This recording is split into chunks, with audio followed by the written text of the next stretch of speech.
everyone, Dave here. You are about to hear an interview with Greg, who on Instagram is Paper and Chrome. And Greg is an Albert Pujols collector, and he surveyed a ton of Albert Pujols collectors to help narrow down the list of Pujols' most important or desirable rookie cards. Now, Pujols has tons of cards, but as we know, not all cards are created equal. If you want to see the cards that we're talking about in this episode, please hop on over to my YouTube page where you can see all the cards that are discussed. For those of you who would rather just listen to this, we took great care to give descriptions of each of the cards that we talk about.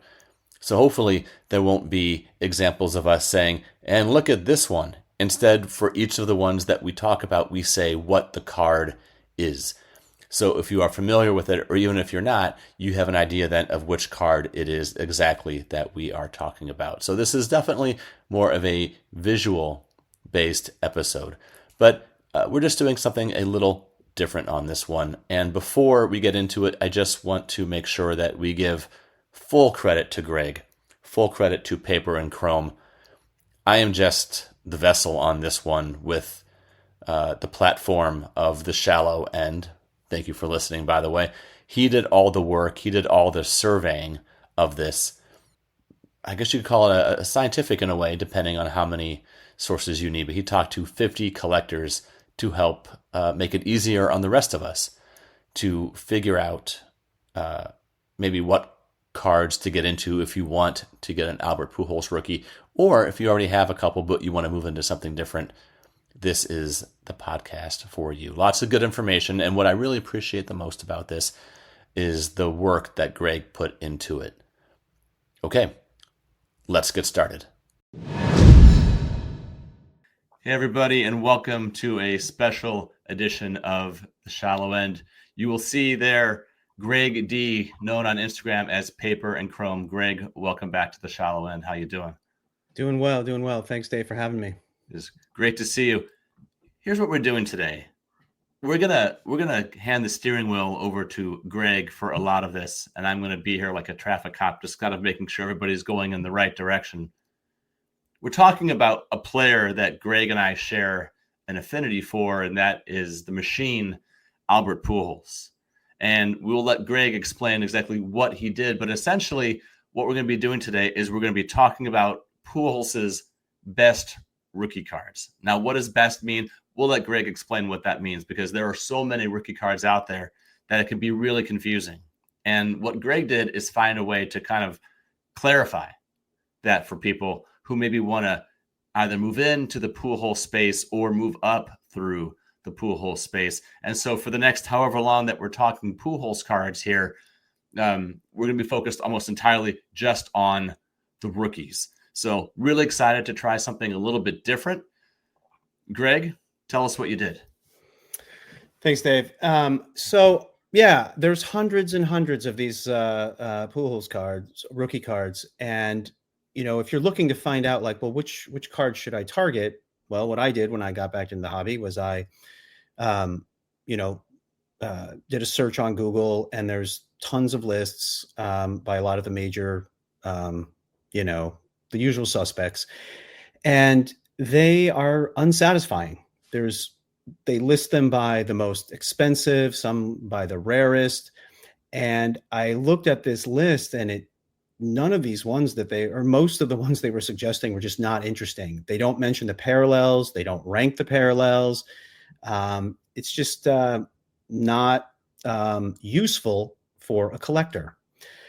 And so what I decided to do was I ran a survey with Pujols collectors, and to ask them what are their top 5 rookie cards. What are Pujols' top 5 rookie cards in their opinion? That's it. No rules.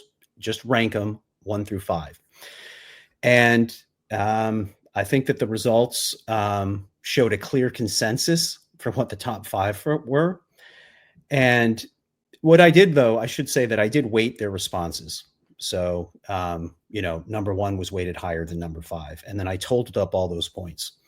But there was a clear consensus on the top five. And the interesting thing is that after the top five, like if you just look at what the points are for the the others that didn't make the top five amongst all the selections, is there was a massive drop off after the top five. And so I feel pretty confident that if I expanded this to like 1,000 Pujols collectors, we would get a fairly similar list, if not the same list, given that trend. And we can talk about why that is.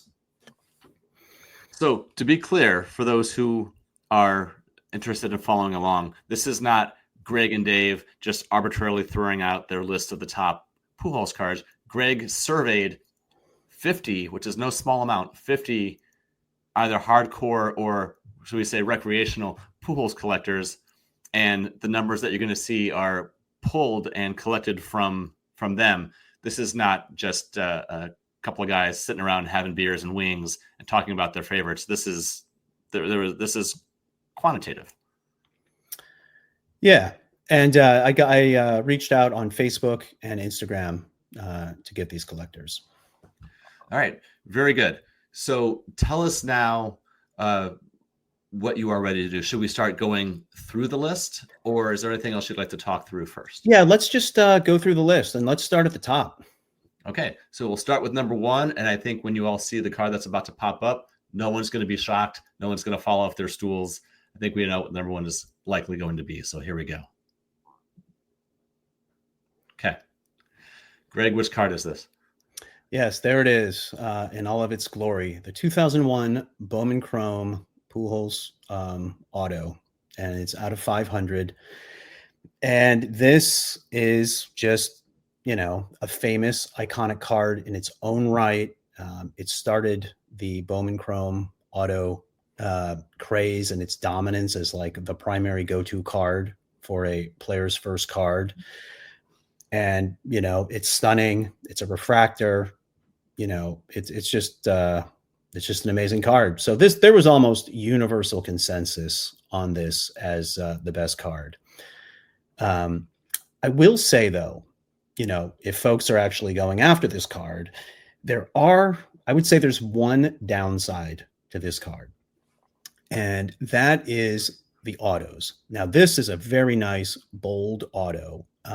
And just from, my looking at these, on Instagram and just Google, Card Ladder, etc., the great autos are few and far between. There are a lot of streaky, faded autos on this card. And so those, I think, lose a bit of, I don't know, a bit of charm, maybe less attractive. But I mean, obviously, some people still want them. They still sell for a significant amount. One of them actually was wiped and re-signed by Pujols at a later date in a bit of controversy. So, be aware of that.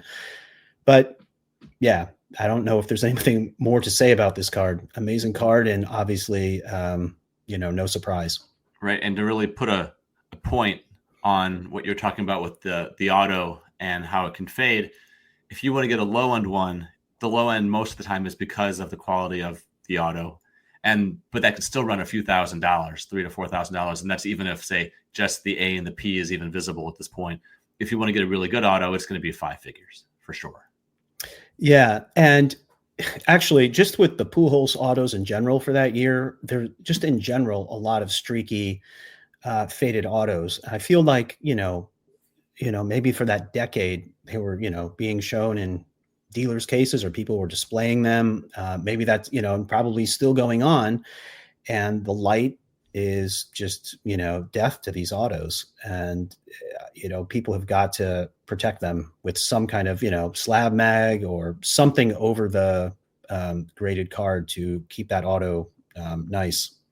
All right. So let's now move on to number 2 on the rankings.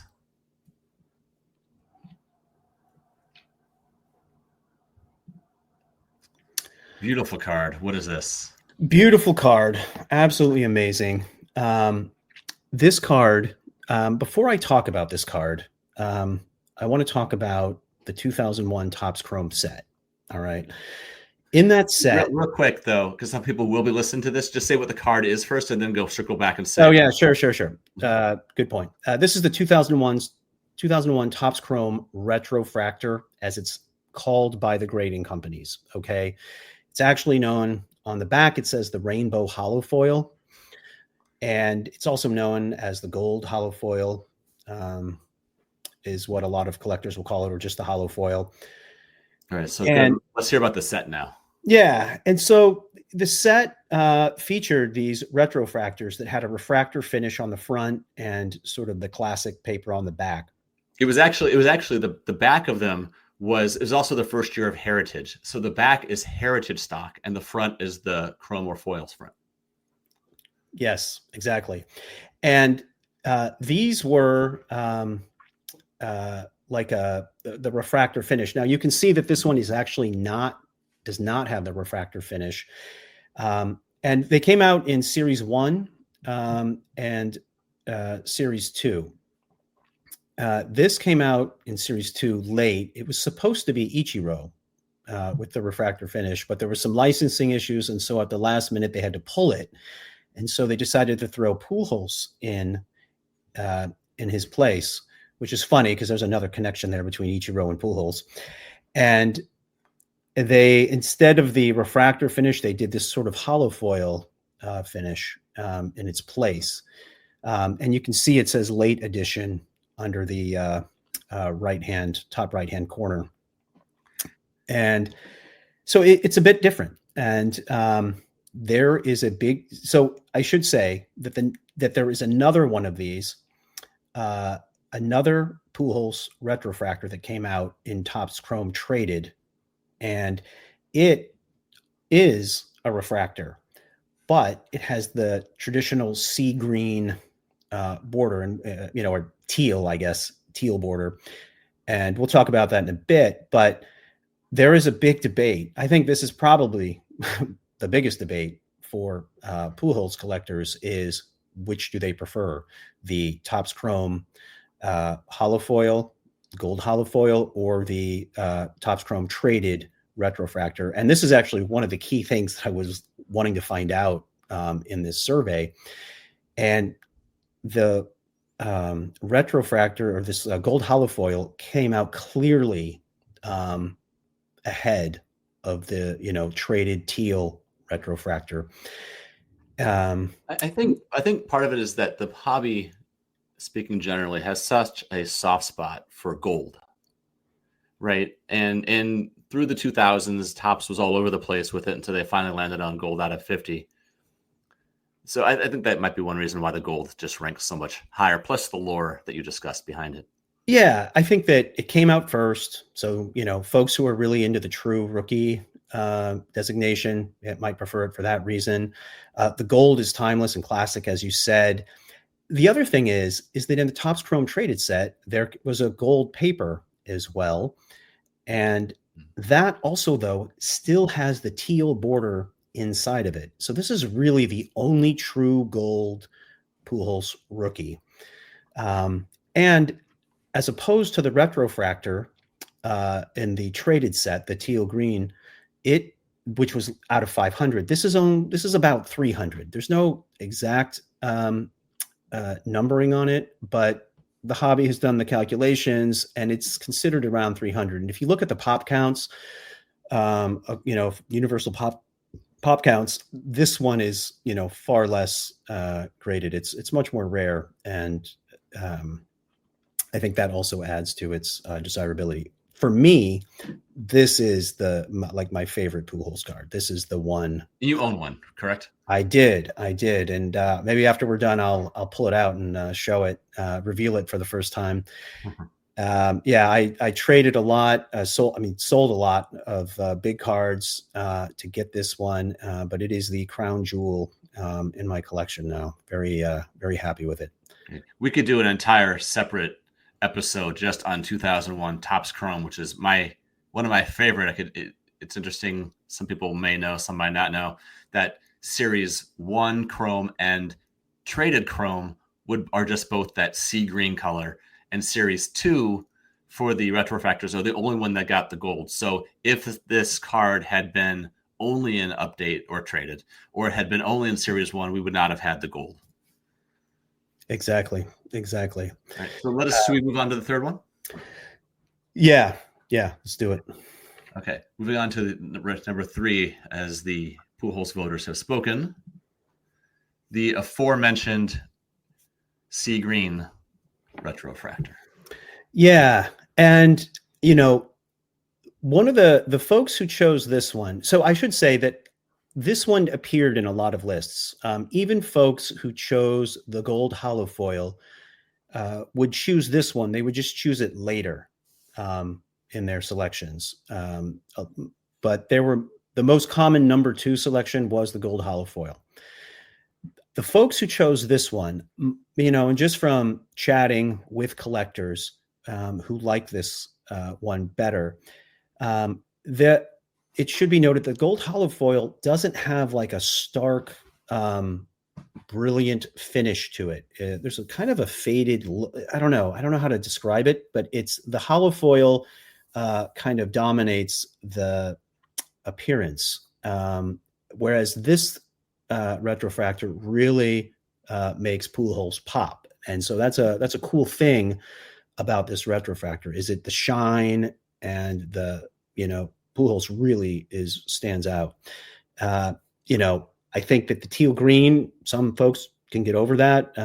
Others, aren't as fond of that color. That's me. I'm not a fan of this. That's why I love Series 2 retrofractors so much with the gold. Interestingly, too, is this was until the modern incarnation of what a retrofractor is, which are like the Bowman. Well, they'll reprint, old Hall of Famers. The following year, 2002, they went to gold refractors. They didn't call gold; it was just refractors, and then they officially renamed them gold refractors in 2003, which might explain why the printing on these looks a little bit different, because they didn't continue to print them this way. Oh wow! Okay, I didn't know that. But I would say that this is still a great card, and seeing it number 3 is makes a lot of sense. And a lot of Pujols collectors target both of them. Just because why not? They're both amazing cards. And again, this one is out of 500. Oh, I did not know that. I mean, it's not numbered, but the print run is 500. Okay, very good. Should we move on, or anything else to say about this one? I think let's do it. Okay, moving on to number 4. Go ahead. So Topps traded gold out of 2001. This is the first of the paper golds that are numbered out of the years, and it is numbered. And for that reason, it is a very sought after Pujols rookie. It's more affordable than the retrofractors. It's more available. But honestly, it's like if you get it in a good grade, they still command a decent amount of money to pick one of these up that's graded. And it's a great card. I'd say I would say 2 things. One is that it should be noted, and I don't know if you can totally see it here, but the gold border is kind of textured on this one. It has like a textured look to it. And then the other thing that stands out is just the teal green in the center that, again, it's compared to the hollow foil. I think the hollow foil is definitely preferable, but this one is still nice. And the teal green does connect it to the rest of the series as well. And here you can really see the texture that you were talking about on the side. Yeah, there you go. And it was very common. This was like on so many lists. I think it's well known. And I think that the fact that the top it was at number 2, 3, and 4 are the same. Basically, they're parallels to some degree, right? They're the same image from the flagship set. Really establish that card as like the main Pujols card because of that. And I think that it's also sort of a turning point for Topps as well. I mean, look, coming into this and just looking at the 90s and how amazing the 90s was, there's a lot of different cards. And how often do Topps cards come into like collectors? Like these are the cards that I, want of this player in the 90s. Like how often do Topps come up there? Sometimes, but there's a lot of other brands. And I think this is sort of the beginning of the new decade where Topps regains its dominance and just becomes basically it's the card. Like each year of the 2010 or 2000s to 2010 and then beyond actually, once they get the license, but becomes like the card for that player. But I think this is the sort of the first year for that. Yeah. Good. All right. So now with the number 5, we are moving away from Topps. Another beauty. Yeah, this one is great. The 2001 SP Authentic out of 1250. Yeah, this one is really, really striking, and also highly desirable. Not surprised to see it in the top 5. I have owned a PSA version of this, PSA 8 version, the same version. I've owned it twice, and both times have moved it. And it's beautiful. I could see myself owning it again at some point. Yeah, and it's those are the top 5 right there. I mean, this clearly makes a lot of sense. Just a stark image. It's a nice design. SP, classic, well established brand, sought after for collectors. So yeah, it's a great card. It's one of the very few numbered base cards. So the 1250 is not a parallel, right? The 1250 is the base card. There's no version of this card that is not numbered. It has the beautiful starburst behind it. It has the Future Watch, which now is associated, of course, with hockey, but it's it's the SP brand as well, and it's got that wonderful rookie vertically spelled down the side. It's almost a precursor to the blank slate now that that Panini does. But just much classier, in my opinion. It's a beautiful card. Yeah, and there is one parallel of this out of 50, and the only difference is that it just says like limited above the numbering, and the numbering's in gold, and then the SP Authentic on the right there in the middle is also in kind of a gold color. Mm-hmm. And that did appear on, I think maybe 1 or 2 selections. But I think the problem with it, though, is it looks so much like this. It's so the difference between the two is so subtle. And is it really worth the chase and the money to get that card? Thousands more for a lower serial number. That's it. Yeah, exactly. And I think that's, maybe a miss on this one. If they wanted to create like a really go-to card that may have scored high, but it didn't, it didn't. Because like, why would you do that? Like this card is amazing and it's out of 1250, and so it's more available. Right. Okay. Moving on now to number 6. So the top 5. Maybe we just want to pause here for a minute and just reestablish that the top 5 were solid, right? There was no dispute between 5 and 6. The top 5 get to live in the special clubhouse, and 6 down below, they, might get to visit from time to time, but the top 5 are the top 5. So now we're going to move on to number 6, and this is where it becomes fun, right? Yeah. Okay, so number 6.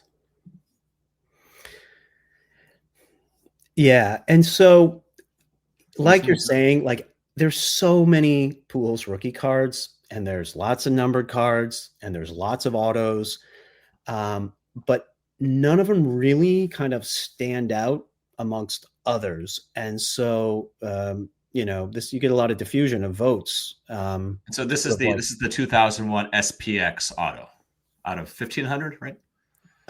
Yes, I believe so. Is it out? Yeah, out of 1500 it says. Yeah. But this suffers from that, I think. It does have an on-card auto, which is great. But you do get a lot of streaky autos on this one, from what I've seen. But the design's pretty cool. I mean, I like it. I I don't. I love mean, his pose. I love the pose. He's crushing it. He's preparing for what he's going to do to Brad Lidge a few years from now. To just launch destroying him in the playoffs. What I always found a little bit weird about this card is that even though it's on card auto, to me it always looks like an in-person auto. It's kind of just thrown on there in an odd spot, and they could have instructed him to do it just a little bit lower. I think that would have helped. But I love this card. I would not be sad if this card was part of my collection. I think if you can't get the Bowman Chrome auto that's ranked number one, I think you could do a lot worse than landing this auto for your collection. yeah, yeah, I agree. Yeah, I mean, it looks nice, and it's out of 1,500. Maybe if it was a lower number, maybe it would have pushed it higher. But it's still in the top 10. Very good. All right, moving along to number 7. Oh, I love this. This is the 2001 Ultimate Collection Pujols out of 250. And there is one right now that I'm trying to pry away from someone, and they are having none of it, unfortunately. Yeah, out of 250, it's for me, it's okay. I'm not sure about the running shot. Pujols is known for his bat, and so maybe if it was a bat, I mean, I know there's a lot of bat shots, but maybe that might have made it a bit more sought after. But it is nice. I mean, I would say the other thing is that it's surprising for this set, given that all these refractor and shiny cards from the 90s, how few of Pujols cards there are that have that. And maybe if this was one of these shiny cards, maybe it would stand out more. I think what I like about this one is, purple historically is the color of royalty, right?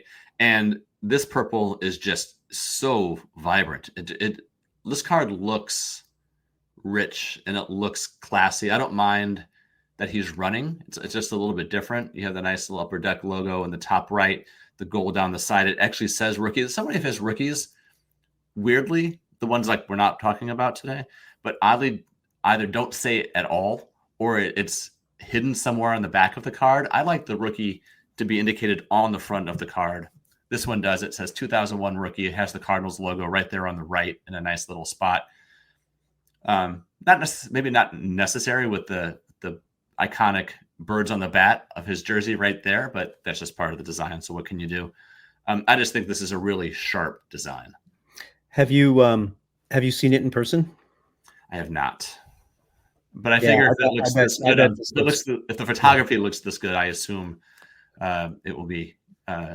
Yeah, nice. it looks like that purple really pops, and I bet it would look great in person.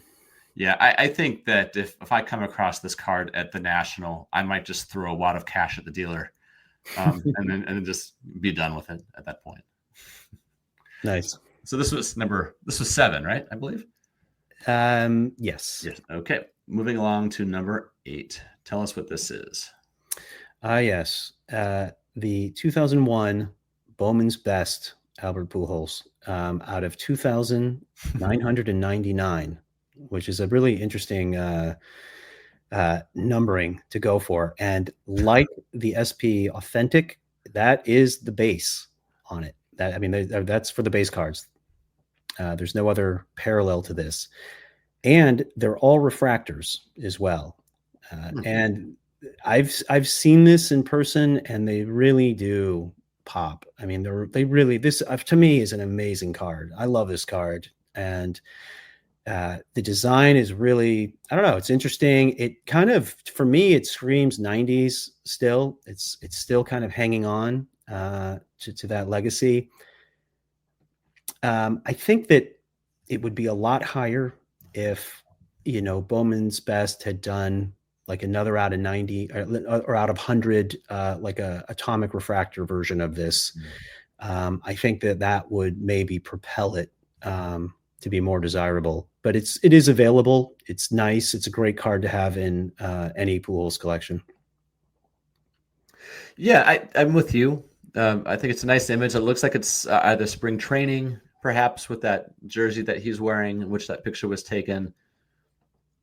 Uh, Obviously he wasn't playing in 2000 up in the majors, so and it doesn't look like a minor league uniform, so probably from spring training, based on when Bowman's Best typically comes out. And like you said, a really odd numbering, 2,999, which was back in this era from say the mid to late 90s through around 2001, 2002. Card companies were not above putting really high serial numbers on cards, and then gradually they realized that made them less desirable, I think, and then started to shrink the numbers down.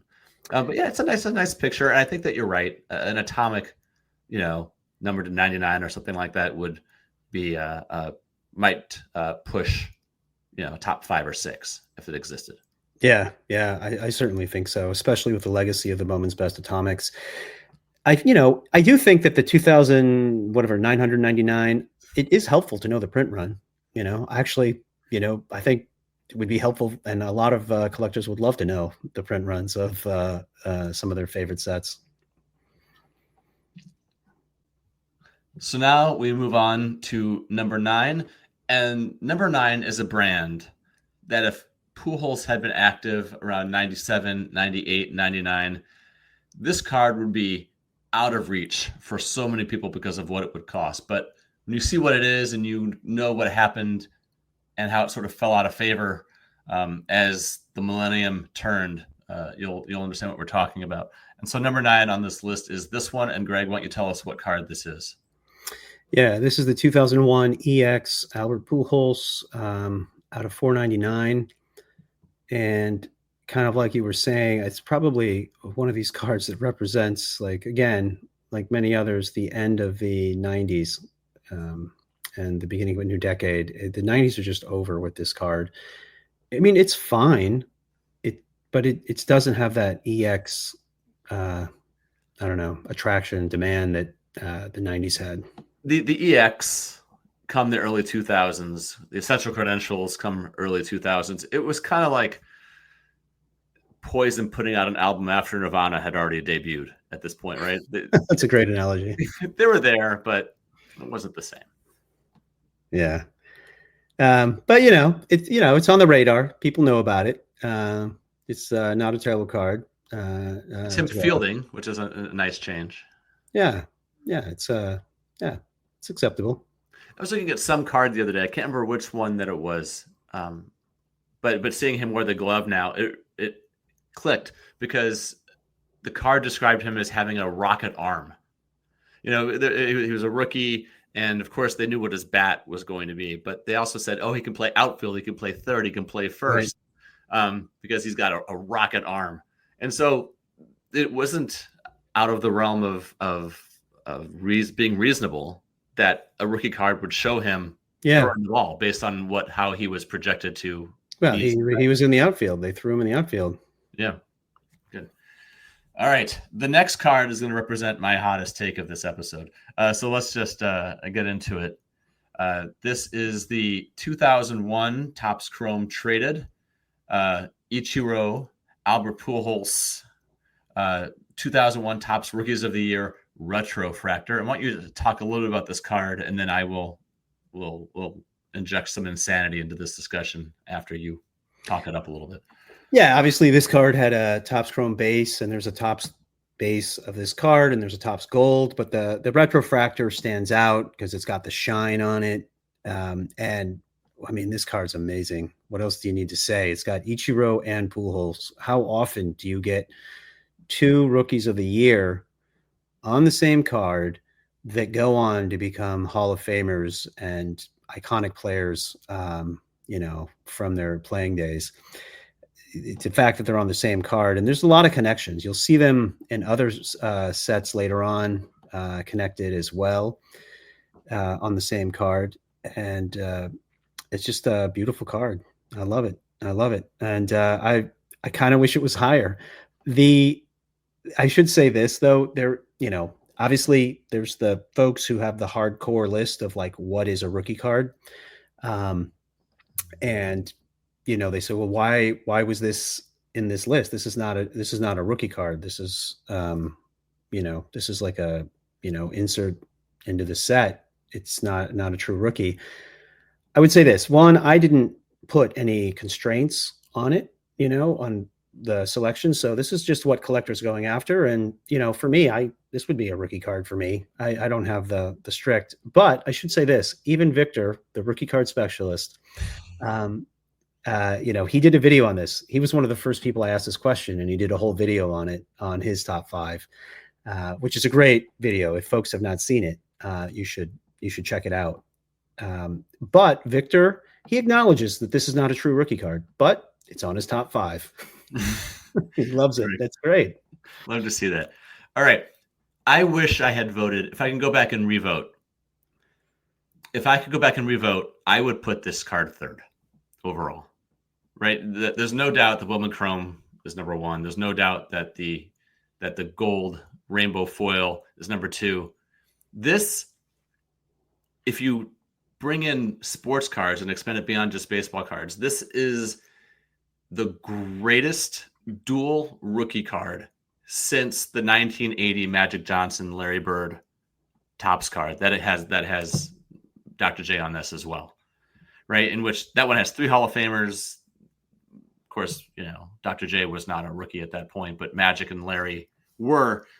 This is the greatest baseball dual rookie card ever. And there's some recency bias, which is hard because it's part of this millennium. But I thought about whether or not I was going to say that out loud. I started tracing back where, and there are some other ones that are pretty strong, certainly. But you have here one player with 3,000 hits in the major leagues and more hits than any professional baseball player ever on the left side of this card. 2 first ballot Hall of Famers. And on the right side, you have one of just a handful of people to hit 700 home runs, 2 World Series championships. It's Pujols, right? Yeah. I don't think, I think if we could fast forward time and look back from the year 2060 and have another 3.5 to 4 decades of space, we'd say, yes, this is the greatest dual rookie card ever made for baseball players. Yeah, I agree. I had this at number 5. I love this card, and I do hope to own it someday. It's on my save search. I'm not sure when I'll make that move, but it's certainly one I want to add. Yep. Good. So if anybody does disagree, hey, please reach out. I'll give you Greg's phone number. And yeah. No, I'm looking forward to the comments. Okay.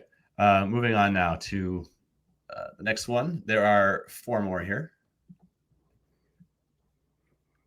Which one is this, Greg?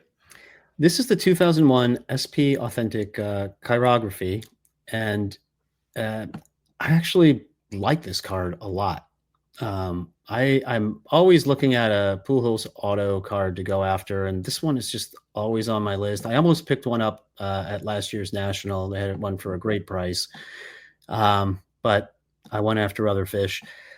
The one thing I do like about this card is the autos are great on this card. You can find a lot of great autos. And so if you're looking for a good Pujols auto that's not streaky, you can find some nice bold ones on the chirography. Again, I think it pairs wonderfully with the SP Authentic out of 1250. You get both those together. Wow. That's a pair.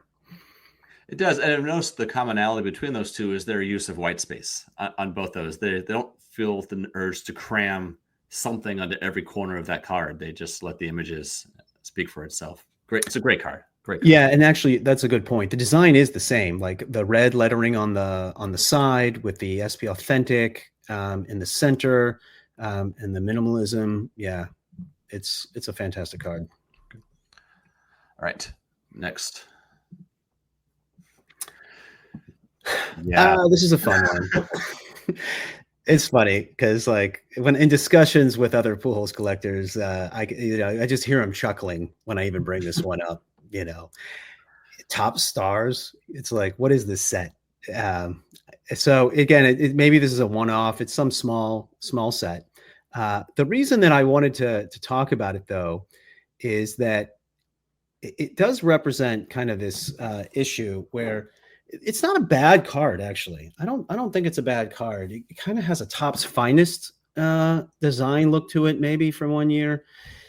But then they have three versions of this card: the base card, then there's a gold, and then there's an onyx. And I can't remember what the gold is out of. It's obviously numbered, and then the onyx is out of 99. This is the Onyx right here. This is the onyx. Yeah. I mean, the thing is, the others don't look that different. Again, it's just the tops and, this print at the bottom, this like star thing where it's next to Albert Pujols' name, and it's in a different, I don't know, color. And again, those minor changes really don't do anything for me. I hate this card. I hate this card. It offends me that it exists.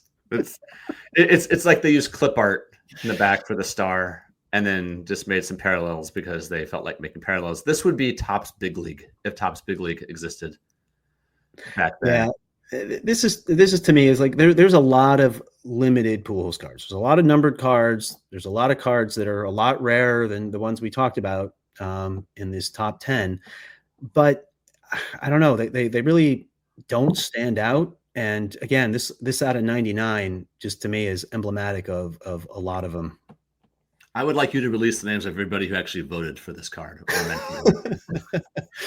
Yeah, and they should then have to sell all their Albert Pujols cards to make up for their transgressions. Maybe it's only the completists who go after this one. Yeah, I guess that's it. Okay, moving on. Two more. An auto still making the list.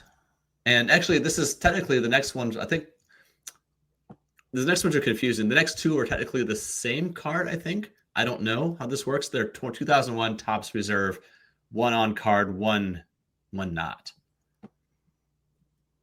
Yes. And my understanding is that the on card version is out of 160. And, I like this card a lot. Actually, I think the pose is it's got that classic Pujols swing shot, and it has a stadium club kind of feel to it, with most of the photo taking up the card. And the autos that I've seen on this are generally pretty good. So this one, I think, I don't know. I was surprised it didn't get higher.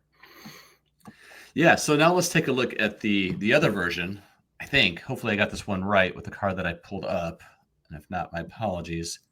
But here, also labeled as, Topps Reserve, but this time the auto in a different spot. Yeah, I am at a loss for this. I'm not, is that like that? Did they sell it like that? I did not do my homework on this card, but I've seen this before. Yeah, that's a bit strange. It would be amusing if this is how Topps did all their autographs, if they just put them above, right, and then save the image. I don't know. I think collectors everywhere are, sighing with relief that no one's made that decision yet. Good. So what I'm going to do now is I'm going to end the screen, and we can take a look at a card that you have as well, that gold. I do still have one Pujols rookie card in my collection. Did not make anybody's list. I should have brought it down to show everyone, but that's okay. It's not that exciting. But I own the 01 Bowman Heritage national date release, which is when they were announcing that Bowman Heritage was going to be coming out, and they released 500 copies of 5 cards.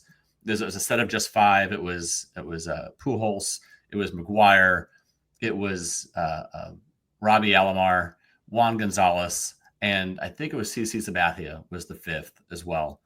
And it's black and white, commemorating an old Bowman card. It's not serial number, but it is print run to 500. So that's the only one that I own, but I like it a lot.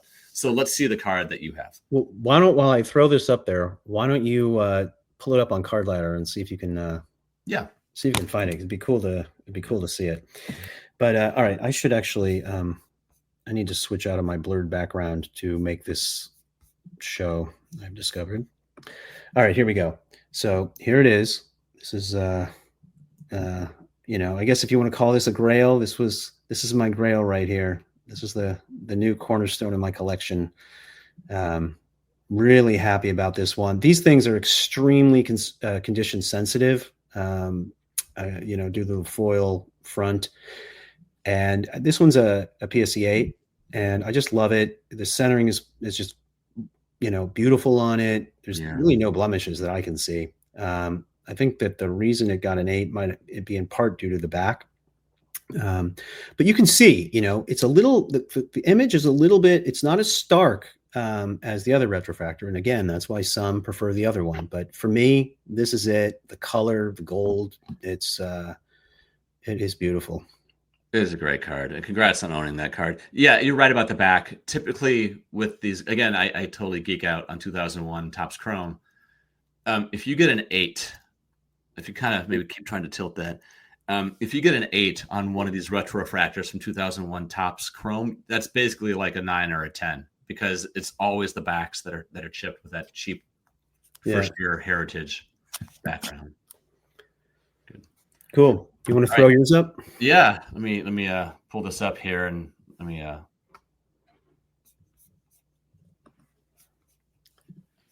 so there that is. Right. This is the Bowman Heritage. There's also a normal Bowman Heritage one, which it is that just came in the packs, but this is one that's print run to 500. And what drew me to this card was how young he looks in this. We remember him, getting older. He got the goatee or the beard going on. He got stronger, heavier. He aged. He's a normal human being, right? He aged, and he just got a little bit bigger.